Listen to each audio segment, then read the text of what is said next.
Hello everyone, this is me Kapil सिक्का। स्वागत है आपका स्टडी की एजुकेशन प्लेटफॉर्म पे। आज हम इस वीडियो में चर्चा करने जा रहे हैं मेंस 21 के जीएस पेपर 2 के एनालिसिस की। यहाँ पे हम डिस्कस करेंगे polity, constitution, IR, social justice वाले टॉपिक्स। जैसा कि आपको पता है, इस बार के पेपर्स जो हैं वो काफ़ी करंट ओरिएंटेड है।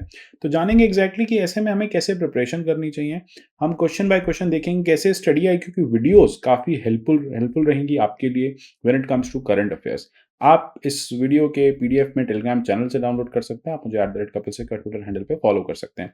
ठीक है, सबसे पहला क्वेश्चन आया था, constitutional morality is rooted in constitution itself and is founded on the essential facets it's essential facets. आपको क्या बताना, explain the doctrine of constitutional morality with the help of relevant judicial decisions. याद रखिएगा, यहाँ पे जो पहला स्टेटमेंट है वो आपके लिए एक इंडिकेशन है। दूसरा स्टेटमेंट आपको एक्सप्लेन करना है कि कॉन्स्टिट्यूशनल मोरालिटी क्या होती है, या आपको बताना है रेलेवेंट जुडिशियल डिसीजन से। देखिए, कॉन्स्टिट्यूशनल मोरालिटी को अगर हम वेस्ट की डेफिनेशन में देखें तो वो ये कहता है कि रूल ऑफ लॉ, यानी हर वो चीज़ जो कॉन्स्टिट्यूशन रिकमेंड करता है, हर वो चीज़ या हर वो तरीका जिससे कॉन्स्टिट्यूशन देश चलाने की बात करता है, अगर सब कुछ उसके अकॉर्डिंग हो रहा है तो वो है कॉन्स्टिट्यूशनल मोरालिटी। जैसे कि अगर हम बहुत फेमस बात करें, हाल ही में 2018 की बात है, जब सबरीमाला जजमेंट आई तो वहां पे कोर्ट ने यही कहा था कि हम हमेशा रिलाय करेंगे कॉन्स्टिट्यूशनल मोरालिटी पे। हम ये देखेंगे कि संवैधानिक नैतिकता क्या है, संविधान में एग्जैक्टली क्या चीज़ें लिखी हैं, उसी के अकॉर्डिंग हम डिसाइड करेंगे कि वेदर वुमेन एंट्री बैन होनी चाहिए या नहीं होनी चाहिए। और आर्टिकल 14, आर्टिकल 15 में उन्होंने जेंडर डिस्क्रिमिनेशन को मानते हुए, आर्टिकल 25 में रिलीजियस राइट को मानते हुए वुमेन की एंट्री, टेम्पल एंट्री जो है वो अलाउ करी। तो कोर्ट ने कहा वही होती है कॉन्स्टिट्यूशनल मोरालिटी।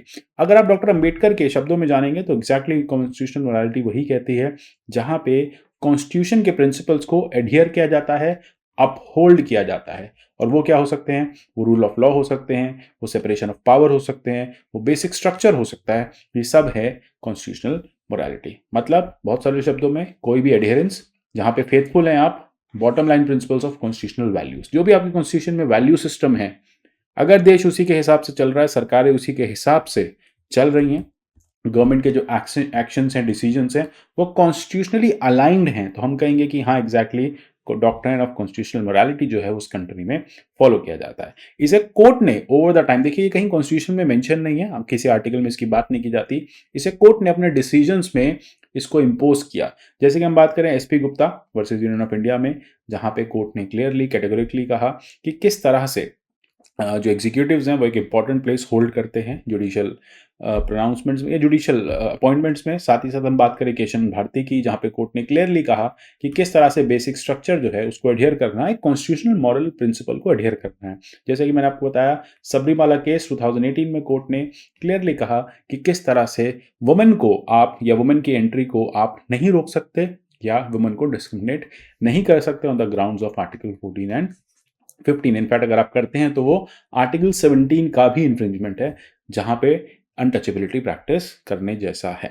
तो इस तरह से रेलेवेंट डिसीजन से आप बता सकते हैं कि कैसे कॉन्स्टिट्यूशनल मोरालिटी जो है वो एक इंपॉर्टेंट प्रिंसिपल है, और उसके हिसाब से जब सरकारें चलती हैं तो हम कहते हैं कि ये रूल जो है या ये डॉक्ट्राइन जो है ये अडहियर हुआ है। सिंपल है, स्ट्रेट फॉरवर्ड है।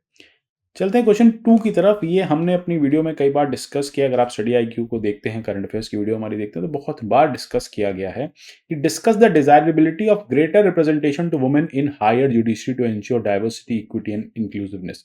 ये बात कहां से आई? इस बार आपको याद होगा, जब जुलाई अगस्त 2021 में जजेस का एलिवेशन हुआ, जब 6 सुप्रीम कोर्ट में जजेस अपॉइंट किए गए, तो उसमें से 7 जजेस किए गए, 3 वुमेन जजेस थी। और वो तीनों वुमेन जजेस जो हैं वो एक इम्पॉर्टेंट करियर प्रॉस्पेक्ट्स, एक इम्पॉर्टेंट करियर इंक्लूसिविटी लेके आई। और सबसे बड़ी बात है कि उसी में से एक जस्टिस बी नागरत्ना जो हैं वो एक बहुत छोटे समय के लिए, लगभग 1 से 1.5 मंथ के लिए 2027 में पहली women chief justice of India बनेंगी। ऐसा आशंका है कि अगर आप सीनियरिटी के हिसाब से चलेंगे तो वो अपना टेन्योर जब पूरा कर रही होंगी, लास्ट का जो 1 मंथ होगा वो चीफ जस्टिस की चेयर पे बैठेंगी। तो यहाँ पे क्वेश्चन क्या है? क्वेश्चन ये कहता है कि discuss the desirability of greater representation to women in higher judiciary. इस पे भी हमने एक बहुत स्पेसिफिक क्लास ली हुई है, आप इसको सर्च कर सकते हैं। देखिए ऑब्वियसली बात है, डिस्कस करना है। डिस्कस करने का मतलब है आपको बताना है कि कैसे वुमेन का ग्रेटर रिप्रेजेंटेशन अगर जुडिशरी में होगा तो फिर रूल ऑफ लॉ जो है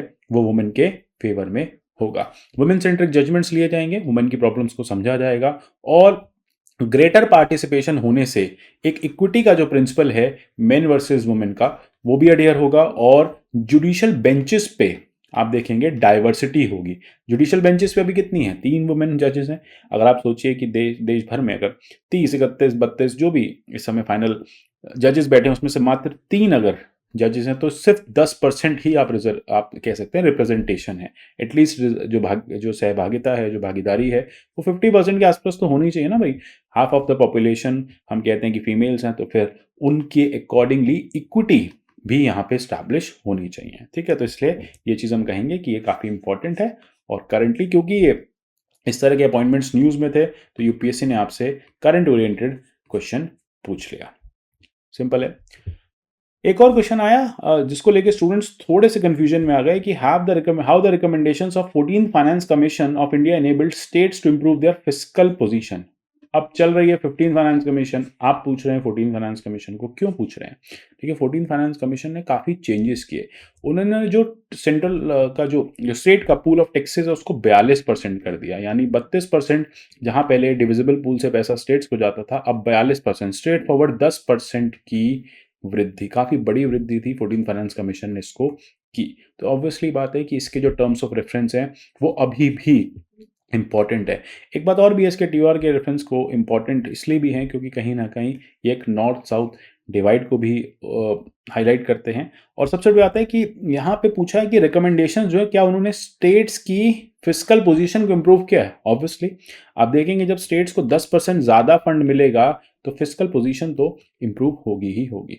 सबसे बड़ी बात है कि यहाँ पे उन्होंने जो डिस्टिंक्शन थी स्पेशल और जनरल कैटेगरी स्टेट्स की टैक्स डिवोल्यूशन पर्पस के लिए, वो उन्होंने डू अवे कर दिया। यानी अब स्टेट्स जो है वो ज़्यादा फंड एक्सेस कर पाएंगे। सबसे बड़ी बात है यहाँ पे जो फंड्स हैं उसको परफॉर्मेंस बेसिस की पे देने की भी बात की गई। साथ ही साथ plan and non plan distinction को भी हटा दिया गया revenue expenditure of state governments.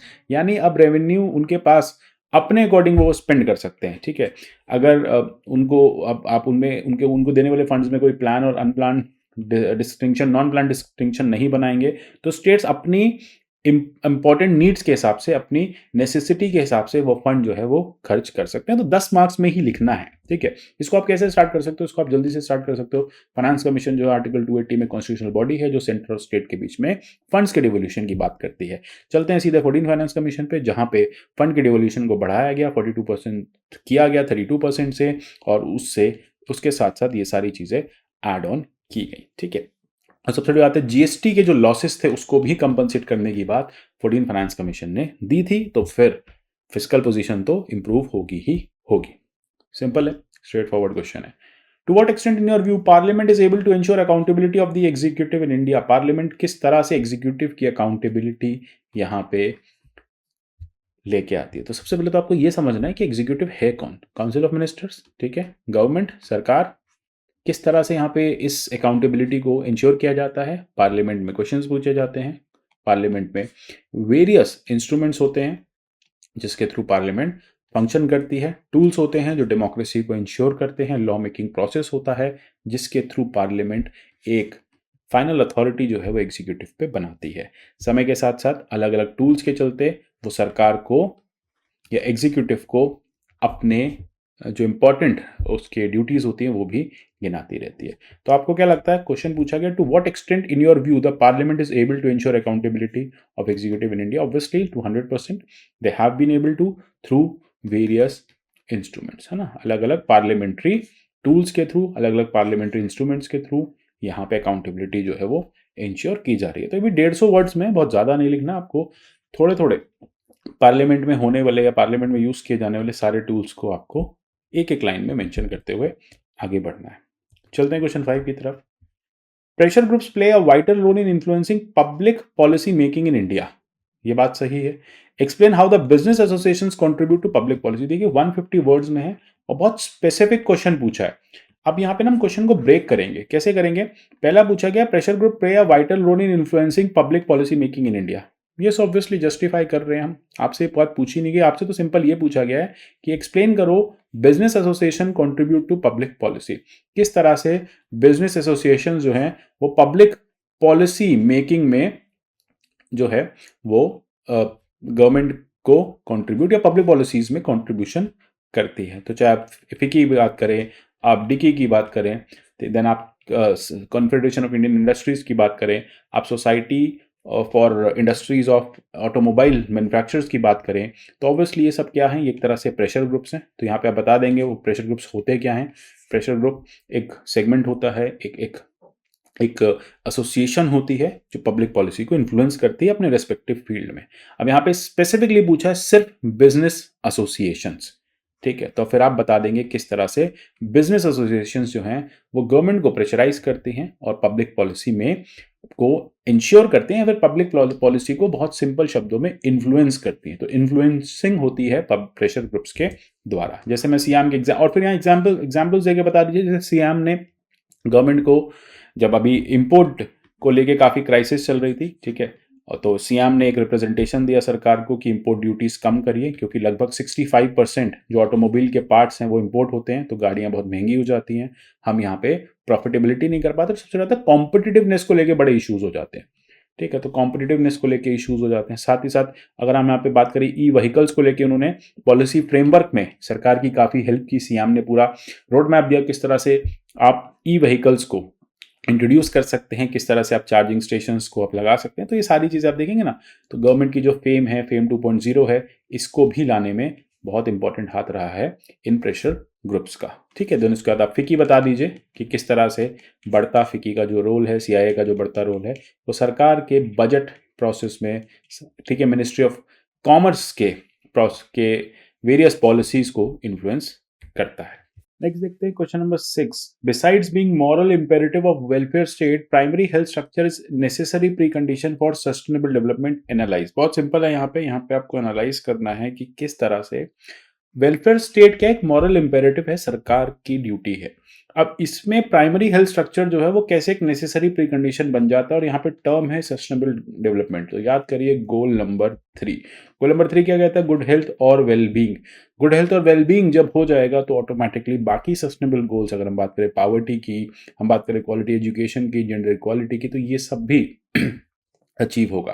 तो आपको एनालाइज करना है, यस एग्जैक्टली। यहाँ पे आप बात कर सकते हैं प्राइमरी हेल्थ सेंटर्स की, यहाँ पे आप बात कर सकते हैं किस तरह से सरकार ने आशा वर्कर्स के थ्रू या प्राइमरी हेल्थ सेंटर्स के थ्रू इस गोल को अचीव करने की कोशिश की। और सस्टेनेबल डेवलपमेंट में हेल्थ केयर फैसिलिटीज़ का मिलना काफ़ी इंपॉर्टेंट है यहाँ पे, क्योंकि बात है कोविड क्राइसिस की, क्योंकि यहाँ पे बात थी प्राइमरी हेल्थ की। जैसे आपने देखा बहुत सारे पेशेंट्स जो है वो प्राइमरी हेल्थ के थ्रू ही रूरल एरियाज में ठीक हो जाते अगर ये सेवाएं जो है वो दुरुस्त होती।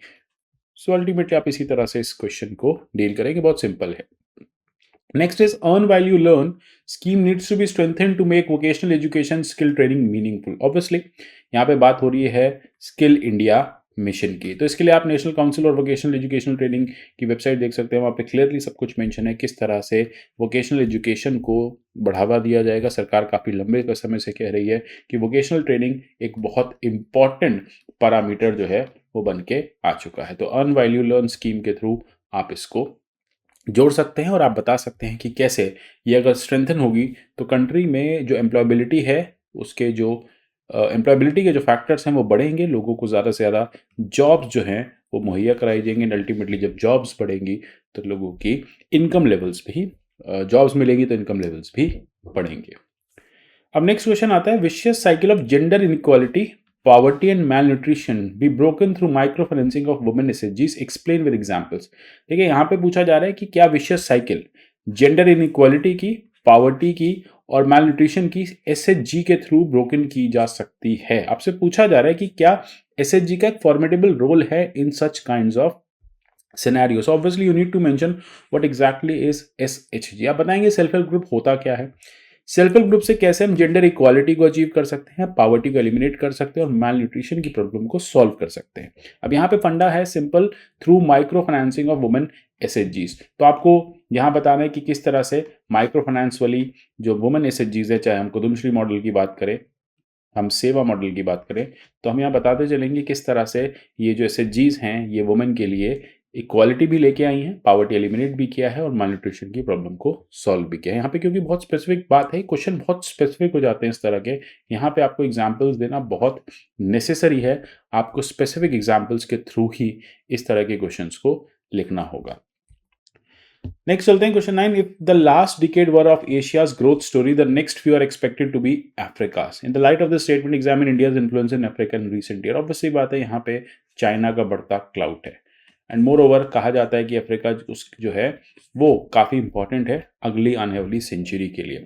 तो नेक्स्ट जो ग्रोथ स्टोरी लिखी जाएगी वो अफ्रीका की लिखी जाएगी. तो ऐसे में इंडिया का वहाँ पे होना बहुत नेसेसरी है. तो इंडिया का इन्फ्लुएंस क्या है आप बता सकते हैं सेपरेट. अगर आप ईस्ट अफ्रीकन कंट्रीज़ की बात करें, आप नॉर्थ अफ्रीकन कंट्रीज़ की बात करें, आप साउथ अफ्रीका की बात करें, तो किस तरह से इंडिया के रिलेशंस इन कंट्रीज़ के साथ ओवर द टाइम बढ़े हैं और इंडिया का जो इन्फ्लुएंस है वो बढ़ता जा रहा है. यहाँ पे हम डायस्पोरा रिलेशनशिप की बात कर सकते हैं, यहाँ पे हम टेलीकम्युनिकेशन इन्वेस्टमेंट की बात कर सकते हैं, R&D इन्वेस्टमेंट की बात कर सकते हैं, यहाँ पे हम मिनरल एक्सप्लोरेशन की बात कर सकते हैं, सप्लाई चेन की बात कर सकते हैं, एक्सपोर्ट्स की बात कर सकते हैं कि कैसे इंडिया ने एक स्ट्रैटेजिक रिलेशन जो है इन कंट्रीज़ के साथ ऑल वेदर स्टैब्लिश किया है. स्पेसिफिकली आप यहाँ पे केन्या को मेंशन कर सकते हैं, साउथ अफ्रीका को मेंशन कर सकते हैं. तो इस तरह से आप बता सकते हैं. अच्छा, सबसे ज़्यादा 150 वर्ड्स है, बहुत ज़्यादा नहीं जाना है. अगर आप सारे पैरामीटर्स को टच करते चलेंगे तो जल्दी आपका क्वेश्चन जो है ये सॉल्व हो जाएगा. चलते क्वेश्चन 10 की तरफ.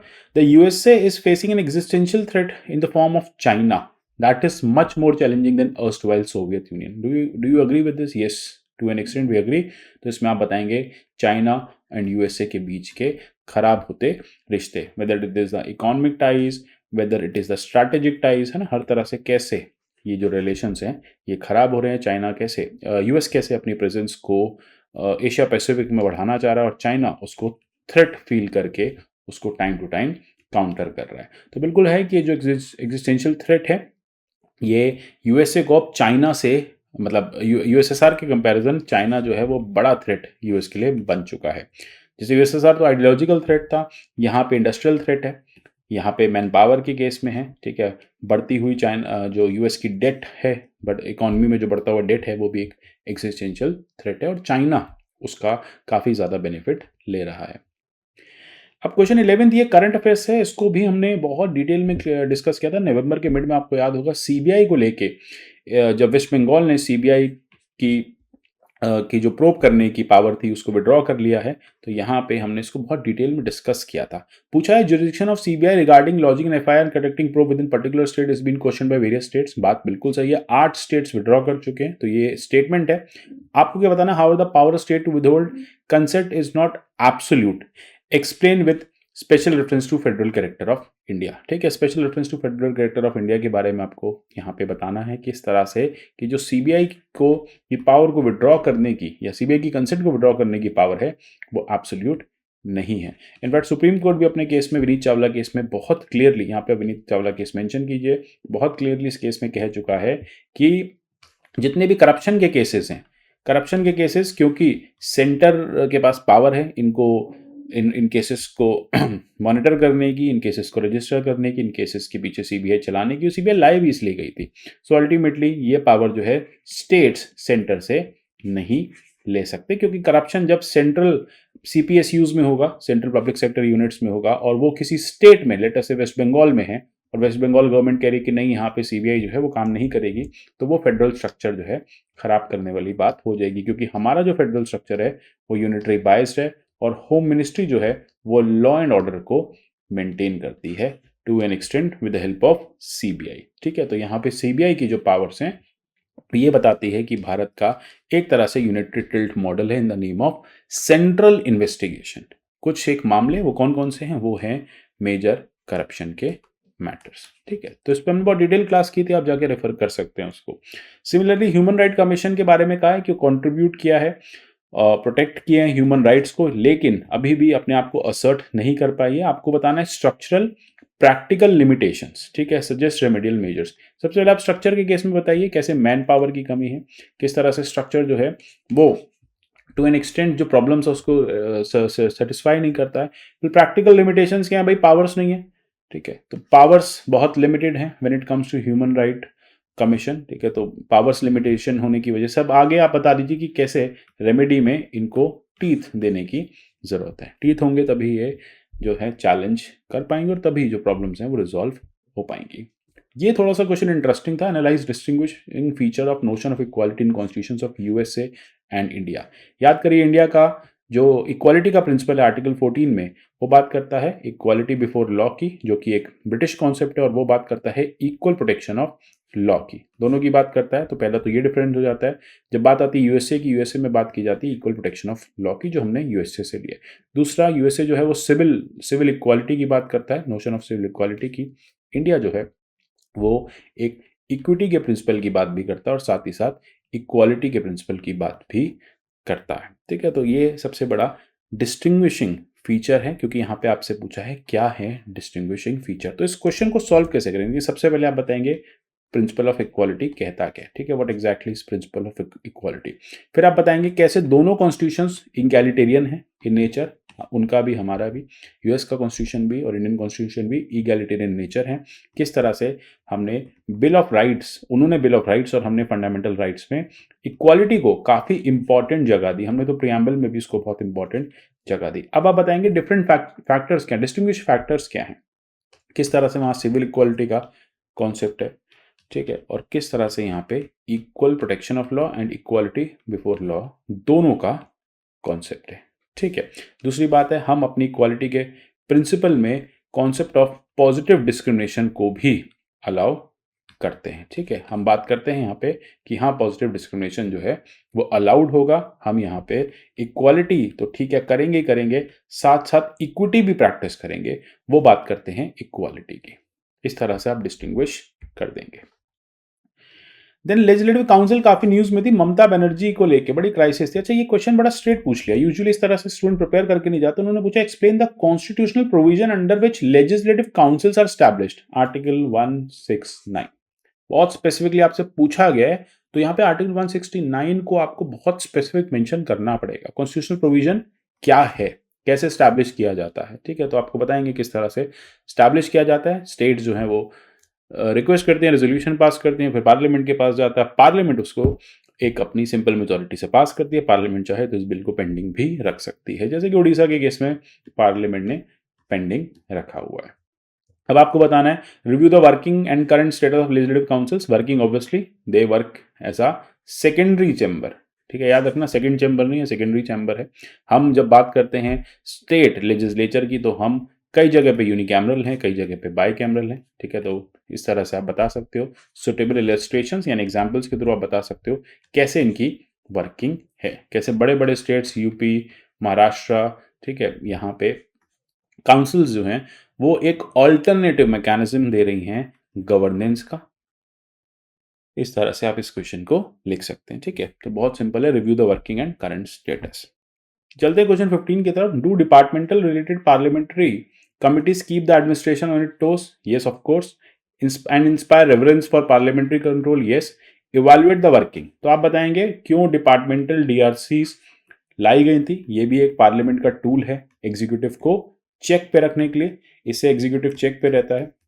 ये पावर देता है पार्लियामेंटेरियंस को कि वो सरकार को डिक्टेटोरियल होने से रोके। Point number 1। दूसरी बात है आपको बताना evaluate the working with suitable example. Examples की बात करनी है तो आप यहाँ पे अलग अलग कमिटीज को इवैल्यूएट कर सकते हैं कि कैसे अलग अलग कमिटीज जो हैं वो वेरियस फंक्शंस प्ले कर रही है ना, चाहे वो एडहॉक कमिटी हो, चाहे वो स्टैंडिंग कमिटीज हो, फाइनेंस की स्टैंडिंग कमिटी हो, आईटी को रिलेटेड अगर एडहॉक कमिटी है तो वो कैसे काम कर रही है। तो यहाँ पे एग्जांपल्स देने बहुत नेसेसरी है। अच्छा, डीआरसी को लेके इसलिए बहुत ज़्यादा ये करंट से क्वेश्चन है। करंट से क्यों? क्योंकि डीआरसी के फॉर्मेशन की डिमांड कई टाइम से की जा रही है। बहुत सारे डीआरसी में भी मेंबर्स नहीं है, डीआरसीज जो हैं वो खाली पड़ी हुई हैं। यूजुअली आप देखेंगे जो पार्लियामेंट्री स्टैंडिंग कमिटीज़ होती हैं या फिर यहाँ पे सिंपल स्टैंडिंग कमिटीज़ की बात कर रहे हैं, तो जो स्टैंडिंग कमिटीज़ होती हैं अभी इनके जैसे मेंबर 1 साल के टर्म के लिए होते हैं। अब मेंबर को बहुत सारे मेंबर्स जो हैं वो रिटायर हो गए, लेकिन नए फ्रेश मेंबर्स जो हैं इनमें इंक्लूड नहीं किए गए या मेंबरशिप्स जो है वो नहीं दी गई। तो इसको लेके इस पे काफ़ी चर्चा भी हुई थी। ऑपोजिशन काफ़ी लंबे समय से डिमांड भी कर रहा है कि डीआरसीज को वापस एक्टिवेट करो। आपने डीआरसीज के रोल को एकदम डाउन प्ले कर दिया था कोविड में, अब आप इनको एक्टिवेट करो, इनको वापस से मेंबर्स इनके आप भरो और डीआरसीज को पार्लियामेंट में फिर से जो उसको इंपॉर्टेंट प्लेस मिली हुई है वो दो। अच्छा, दूसरी बात आती है जब डीआरसी की, तो इसका कॉन्स्टिट्यूशन में कोई भी मेंशन नहीं है। इस तरह से आप क्वेश्चन को सॉल्व कर सकते हैं। नेक्स्ट आता है has digital literacy particularly in rural areas coupled with lack of information and communication technology. मतलब डिजिटल लिटरेसी की बात करें रूरल एरियाज में और आईसीटी में एक्सेस नहीं है, इससे क्या हुआ, सोशियो इकोनॉमिक डेवलपमेंट हिंडर हुआ है? यस, एग्जैक्टली हुआ है। आप जस्टिफिकेशन के साथ दीजिए। कोविड में काफ़ी ज़्यादा देखा गया था कि लोगों में एक तो डिजिटल इलिटरेसी थी सबसे बड़ी बात, और साथ ही साथ रूरल एरियाज़ में लोग जो डिजिटल पेनिट्रेशन है वो काफ़ी लो रहा, और इस पेनिट्रेशन के चलते, लो पेनिट्रेशन के चलते डिजिटल बेनिफिट्स हुए हैं, जो डिजिटल इंक्लूसिवनेस है वो लोग नहीं ले पाए। क्लियर है? सिंपल है, कर लेंगे। Then the women in post-independent India have excelled in various fields. Social attitude towards women in feminist movement has been patriarchal.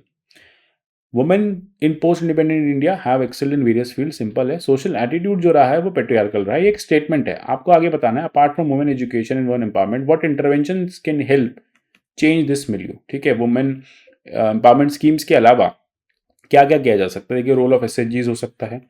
आप यहाँ से सिंपल सी बात है कि जब बात करेंगे वुमेन एम्पावरमेंट की, तो सिंपल बता सकते हैं कि एसएचजीज के इनकॉर्पोरेशन से किस तरह से वुमेन जो है वो बेनिफिट ले सकती हैं। जब हम एसएचजीज की बात करेंगे तो हम यहाँ पे बात करेंगे फाइनेंस की, मतलब इकोनॉमिक की, हम बात करेंगे पॉलिटिकल एम्पावरमेंट की, हम बात करेंगे सोशल एम्पावरमेंट की।